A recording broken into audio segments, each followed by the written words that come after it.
Yine sallanıyor bak. Hala devam. هذا المشروع كله صار على قرآن 3 4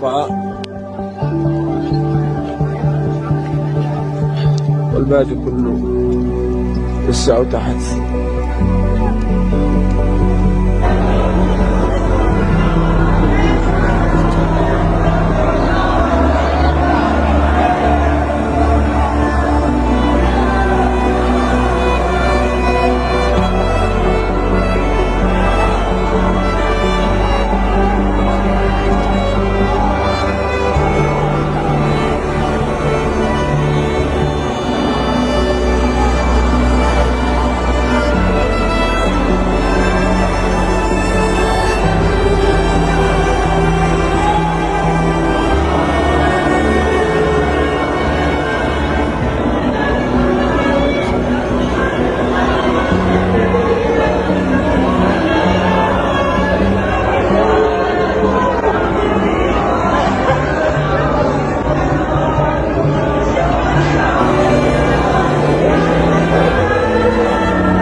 İnsanlar yardım bekliyor.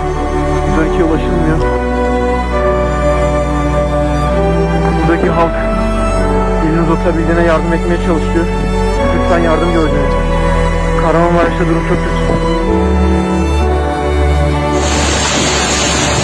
Aman yarabbi aman, aman yarabbi aman. İçeride insan vardı ya, niye çıkmadınız? Allahu Ekber.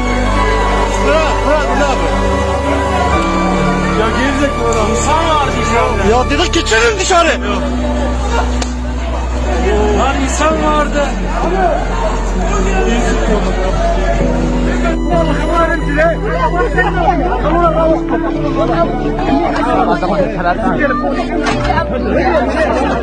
يلا عمو يلا يلا يلا اضحك عليك الله اكبر.